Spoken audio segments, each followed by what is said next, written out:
అందరికీ నమస్కారం. ఈరోజు మీరు వినబోయే కథ పేరు కీడెంచి. రచించిన వారు గోగినేని మణిగారు. నువ్వెప్పుడొచ్చావు పిన్ని? అప్పుడే బయట వచ్చిన స్వర్ణ హాల్లో కూర్చున్న కామేశ్వరిని ఆనందంగా పలకరించింది. కామేశ్వరి ముభావంగా నేనొచ్చి 1 గంట అయిందిలే అని అంది. స్వర్ణ అక్కడే ఉన్న తల్లిదండ్రుల వైపు చూసింది. జయమ్మ, రామచంద్రం కూడా ఏదో ఆలోచనలో ఉన్నట్లుగా దిగులుగా కనిపించారు. స్వర్ణకి ఏమీ అర్థం కాలేదు. కామేశ్వరి పక్కన కూర్చొని ఏంటి అందరూ అదోలో ఉన్నారు అని అడిగింది. కామేశ్వరి గట్టిగా నిట్టూర్చింది. నేను మోసుకొచ్చిన వార్త అలాంటిది. అందరి మనసులు పాడయ్యేవి అని అంది. ఊళ్ళో ఎవరికైనా సరే బాగాలేదా? సంశయంగా అడిగింది స్వర్ణ. అందరూ నిక్షేపంగానే ఉన్నారు ఒత్తి పలుకుతూ అంది కామేశ్వరి. మొన్న ఈ మధ్య పక్కింట్లో ఉండే రామాయమ్మ వాళ్ళ బంధువుల ఇంటికి వెళ్ళొచ్చిందిలే. నీ కాబోయే అత్తవారి ఊరు అదే. రామాయమ్మ బంధువులకి మీ అత్తగారి వాళ్ళకి బేరకాయ పీచు చుట్టరికం ఉందట. ఈవిడ ఆ బంధువులతో కలిసి ఒకరోజు మీ అత్తగారింటికి వెళ్ళొచ్చిందట. ఆవిడ చెప్పిన సంగతులు విన్నాక నాకు మతిపోయిందనుకో. 2 ఏళ్ల పాటు మంచి సంబంధం కోసం వెతికి వెతికి చివరికి ఇలాంటి గోతిలో పడ్డావేమిటా అని. స్వర్ణ కొంచెం ఆశ్చర్యంగా నాన్న వాకబు చేస్తే కుమార్ గురించి వాళ్ళ కుటుంబం గురించి అందరూ చాలా మంచిగా చెప్పారు కదా అని అంది. పెదవులు విరిచి చేతులు బారచూపుతూ కామేశ్వరి విసురుగా అంది. కొందరు అలాగే చెప్తారు. మనదేం పోయిందని ఏదో ఒకటి చెప్పేసి చేతులు దులిపేసుకుంటూ ఉంటారు. ఏదైనా నష్టం జరిగితే మనకే కానీ వాళ్ళకి పోయేదేమీ ఉండదు కదా. అసలు సంగతేమిటో చెప్పు పిన్ని, కొంచెం అసహనంగా అడిగింది స్వర్ణ. అయ్యో, చెప్పకుండా ఎలా ఉంటానే? నేను పని కట్టుకొని వచ్చింది అందుకే కదా అని అంటూ మెటికలు విరిచింది. మనకు ఏదైనా పిండి వంట తినాలనిపిస్తే వండుకోవటానికి బద్దకిస్తాం కానీ నూనె పిండి అయిపోతాయేమో అని అలాంటి చిన్న చిన్న ఖర్చుల గురించి ఆలోచించం కదా. కానీ మీ అత్తగారింట్లో మాత్రం అలాగే ఆలోచిస్తారు. అంత పిసినారులు అన్నమాట. నెలకి సరిపడా సరుకులు తెచ్చుకున్నా సరే, ఏ కారణం వల్లైనా సరే ఏదైనా ఒక వస్తువు అయిపోతే అలాగే సర్దుకోవాలి కానీ మధ్యలో మళ్ళీ తెప్పించకూడదు అని వాళ్ళ ఇంట్లో ఓ రూలు ఉందట. అది పెట్టిందెవరో పెద్దవాళ్ళనుకునేవు కాదు కాదు, పెళ్ళికొడుకు కుమార్ చెల్లెలు. పేరు ఏదో అన్నారే, అంజునో మంజునో, సంజన అంది. నీకీ కబుర్లన్నీ ఎవరు చెప్పారు పిన్ని అని అడిగింది స్వర్ణ. ఇంకెవరో కాదు, మీ అత్తగారే స్వయంగా చెప్పిన మాటలివి. రామాయమ్మ వాళ్ళు వెళ్ళినప్పుడు ఆవిడందరికీ పకోడీలు ప్లేట్లు అందిస్తూ నూనె అయిపోతుందని మా అమ్మాయి ఇలాంటి టిఫిన్లు చెయ్యనివ్వదని ఈరోజు పర్మిషన్ ఇచ్చింది. మీ పుణ్యాన మేము తింటున్నాం అని ఒకటే సంబరపడిపోయిందట. ఇదేం విడ్డూరం అని అనుకుంటే ఇంకా గొప్ప సంగతి ఏమిటంటే ఆ పిల్ల ప్రతీ నెల అన్నగారి జీతమంతా తీసేసుకొని అతని ఖర్చులకి తనకి తోచినంత ఇస్తుంది. ఆ నెల ఫ్రెండ్స్ ఎవరో వస్తున్నారని ఖర్చులకి కొంచెం ఎక్కువ ఇవ్వమని కుమార్ అడుగుతుంటే ఆ పిల్ల ససేమిరా వీలు లేదు అని అందట. అన్నా చెల్లెళ్ళిద్దరి మాటలు పక్క గది నుంచి వీళ్ళ చెవిన పడ్డాయి. ఎలాగూ పడ్డాయి కదా, ఇక దాచటం ఎందుకని కాబోలు. మీ అత్తగారు అసలు సంగతి చెప్పేసిందట. సంపాదిస్తున్నా కానీ మా అబ్బాయికి చెల్లెలు పర్మిషన్ లేనిదే ఖర్చు పెట్టుకునే స్వతంత్రం లేదని, తన మాట ఎవరూ వినకపోయినా అలిగి అన్నం తినకుండా సాధిస్తుందట. చిన్న పిల్లని ముందు వీళ్ళే బాగా గారాబం చేసి ఉంటారు. ఇప్పుడేమో ఏకు మేకైనట్లుగా ఉంది. అందరి నెత్తికెక్కి పెత్తనం చెలాయిస్తుందన్నమాట. 1 నిమిషం ఆగి డైనింగ్ టేబుల్ దగ్గరికి వెళ్ళి మంచినీళ్లు తాగొచ్చి కూర్చొని జయమ్మ వైపు చూస్తూ మళ్ళీ మొదలుపెట్టింది. అక్కయ్య, నువ్విది చెప్పు. మన స్వర్ణ వాళ్ళింటికి వెళ్ళాక తనకంటే చిన్నదైన ఆ పిల్ల పెత్తనాన్ని సహించగలదా? లేనిపోని గొడవలు రావు. జయమ్మకు ఏం మాట్లాడాలో తెలియనట్లుగా మౌనంగా ఉండిపోయింది. స్వర్ణ కలగజేసుకుంటూ వాళ్ళమ్మాయి అంటే వాళ్ళకి ముద్దు కాబట్టి వాళ్ళంతా తన మాట వింటారేమో, కానీ నేనెందుకు వింటాను? నాకేం అవసరం? అయినా తను మాత్రం ఆ ఇంట్లో ఎన్నాళ్ళని ఉంటుంది? పెళ్ళైన తర్వాత ఎలాగూ వెళ్ళిపోతుంది కదా అని అంది. అయ్యో, నేను చెప్పబోయేది అసలు సంగతి అదేనే తల్లి. కామేశ్వరి చేతులు తిప్పుతూ విసురుగా అంది. ఎంత దూరంలోకి వెళ్ళొస్తుందనుకుంటావు? 1 గంట ప్రయాణం అంతే. చక్కెర ఫ్యాక్టరీ గురవయ్య గారు లేరు? వాళ్ళ అబ్బాయికి అమ్మాయికి పెళ్లి మాటలు జరుగుతూ ఉన్నాయట. వాళ్లే ముందుకు వచ్చారని మీ అత్తగారు వాళ్ళు చెప్పుకుంటూ ఉన్నారు. కానీ అస్సలు సంగతి పిల్లల మధ్య ప్రేమాయణం నడిచి ఉంటుంది. అందుకే ఇక తప్పనిసరి కాబట్టి వాళ్ళ తాహతకు సరితూగేటట్టుగా కాకపోయినా సరే తమ శక్తి కొద్దీ కట్న కానుకలు ఇస్తామని కబురు చేశారట.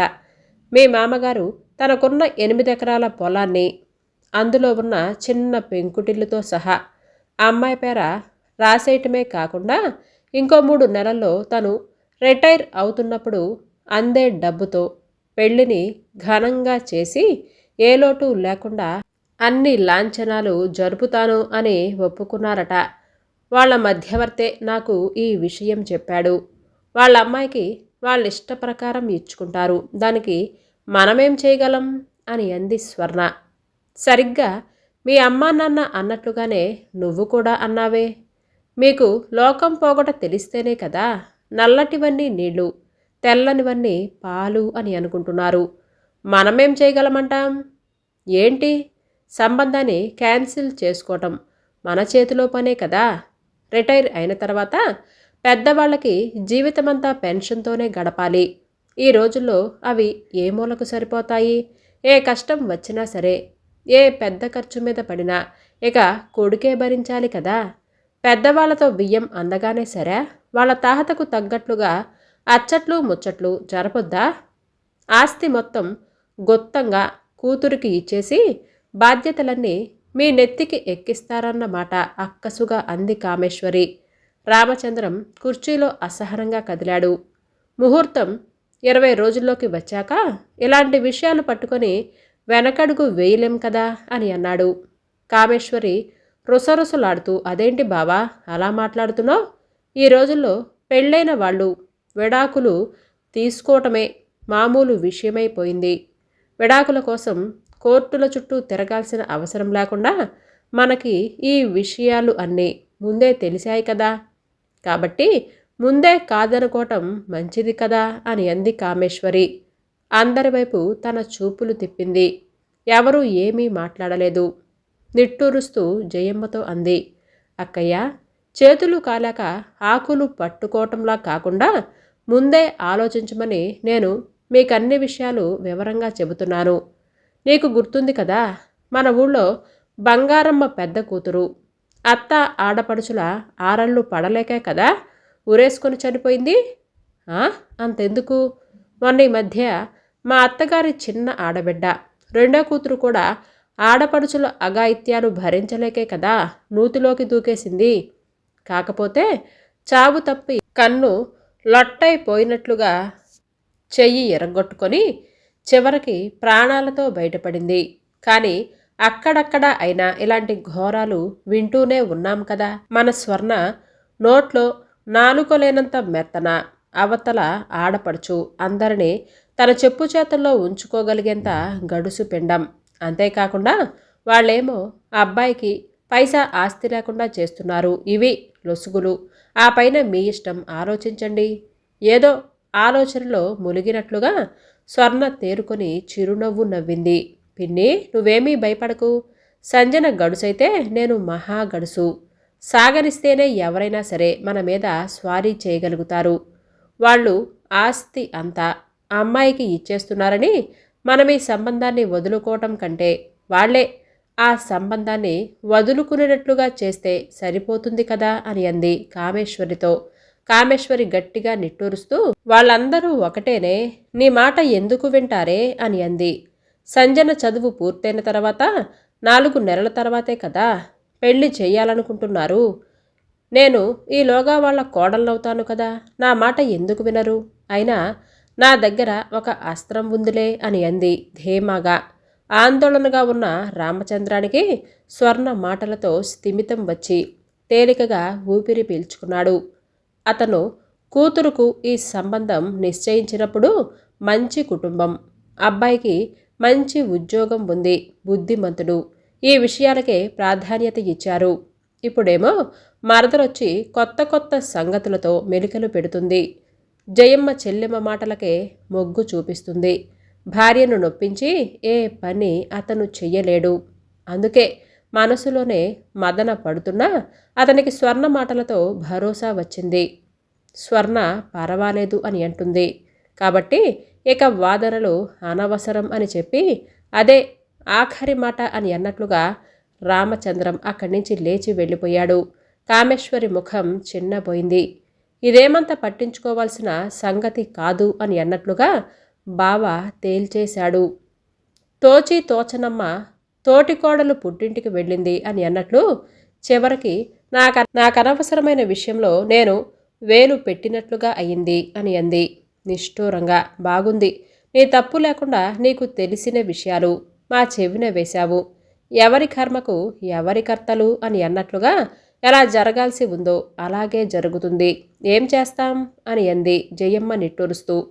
పెళ్లి రోజున విడిది నుంచి సంజన తన బంధువులావిడను తీసుకొని స్వర్ణ ముస్తాబవుతున్న గదిలోకి వచ్చింది.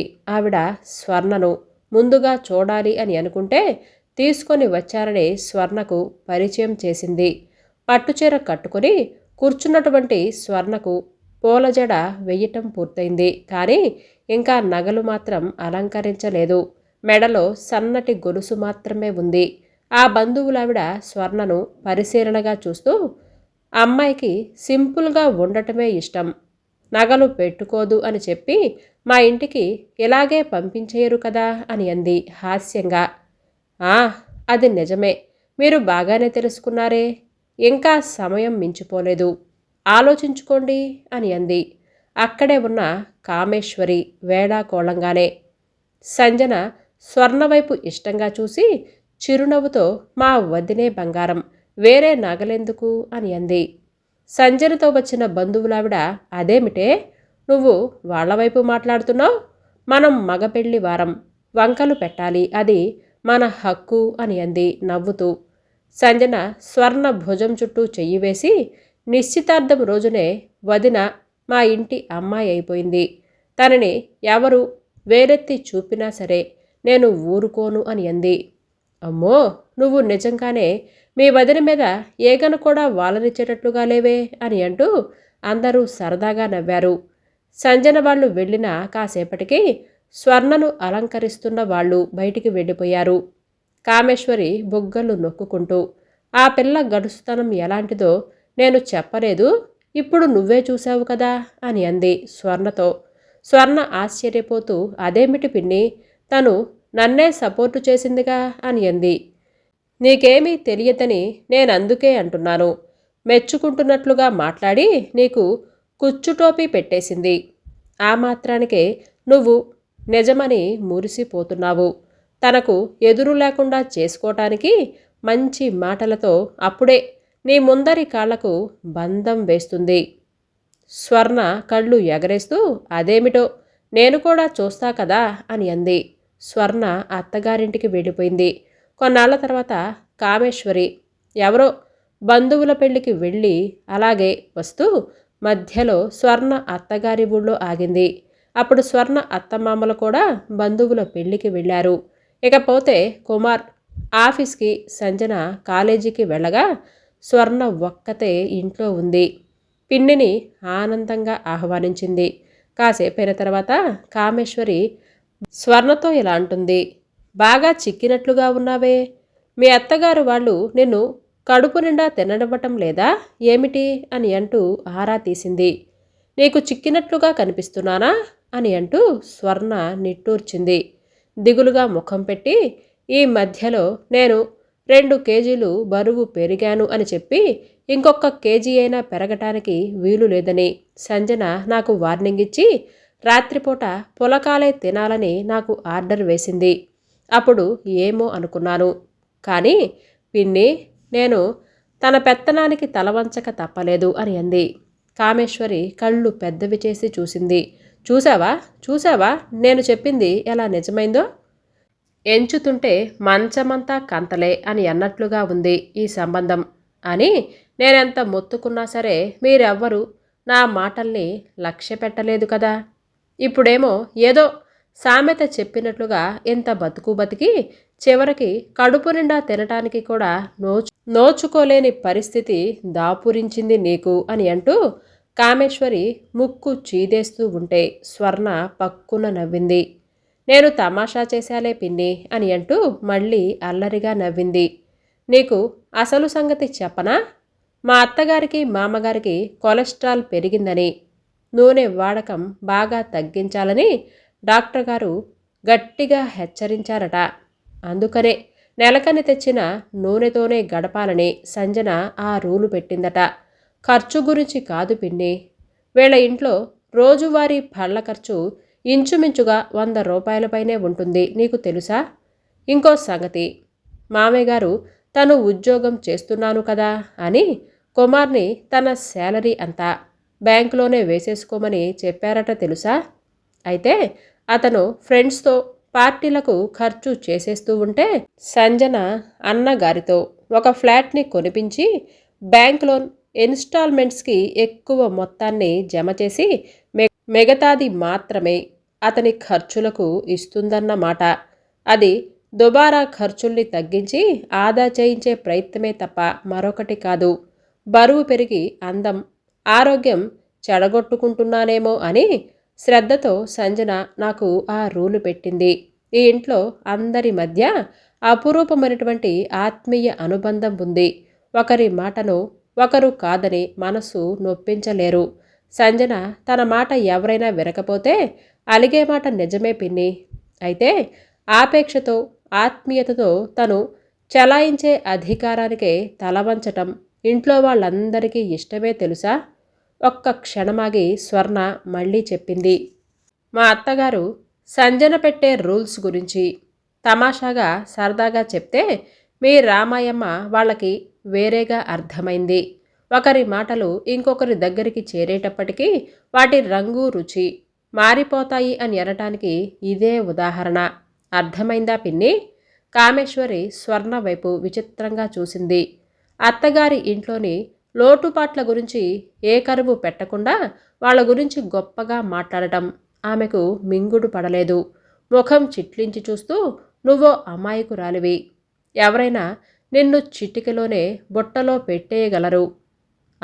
సరే, అదలా ఉంచు. కానీ మా ఊళ్ళో మీ ఆడబిడ్డకి గురవయ్య గారి అబ్బాయికి పెళ్లి కుదిరిందని చెప్పుకుంటున్నారు కదా. ఏమిటి ఈ పెళ్లి జరగదని నీ దగ్గర ఉపాయం ఏదో ఒకటి ఉంటుందని చెప్పావు కదే అని అడిగింది. అవును అన్నాను. ఈ పెళ్ళి ఆపటానికి నేనే బాణాన్నైతే ఎక్కువ పెట్టాలి అని అనుకున్నాను. సరిగ్గా అదే పాయింట్ని సంజన లేవనెత్తింది. దాంతో నేను మాట్లాడాల్సిన అవసరమే లేకుండా పోయింది. మరేమిటే అర్థం కాకుండా తెకమకగా చెప్తున్నావు? సరిగ్గా చెప్పు. కామేశ్వరి విసుక్కుంది.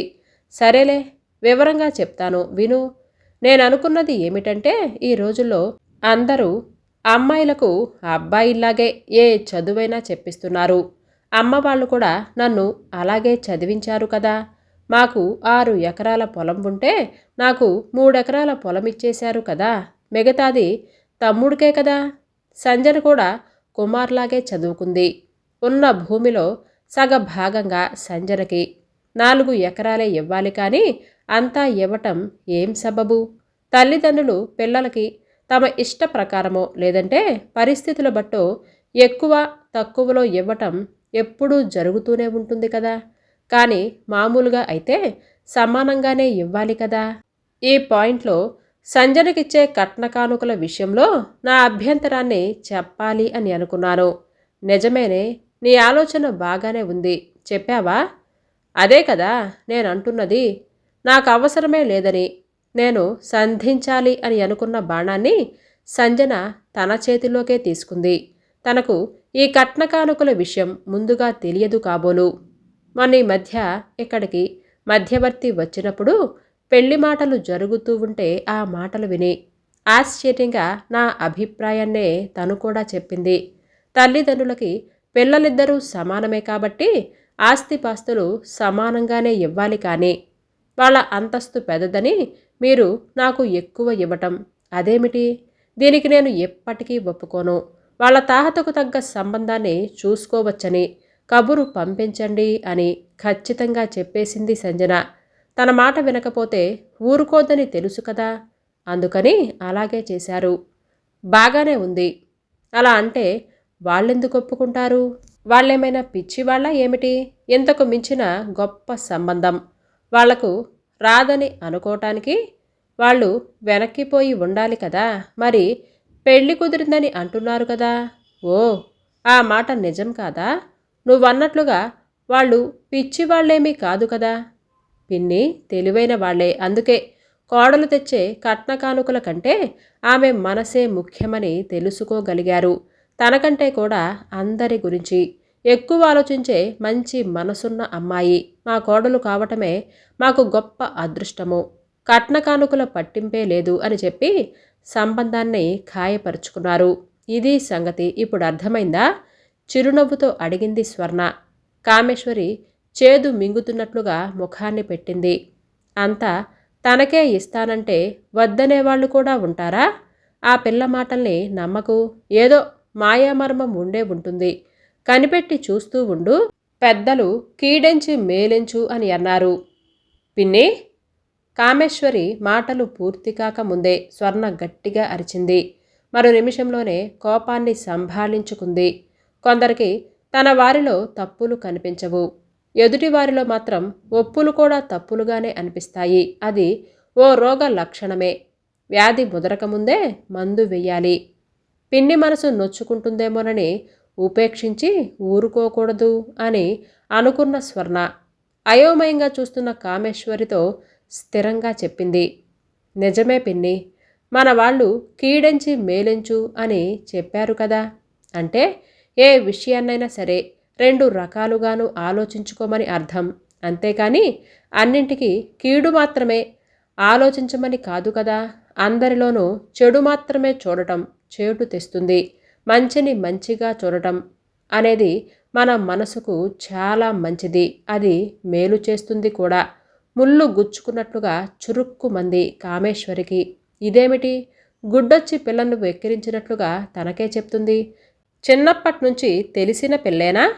తలెత్తి స్వర్ణ వైపు విభ్రాంతిగా చూసింది. ఈ కథ ఇంతటితో సమాప్తం. రేపు సరికొత్త కథతో మళ్ళీ మీ ముందుకొస్తాను. అంతవరకు బాయ్ అండి.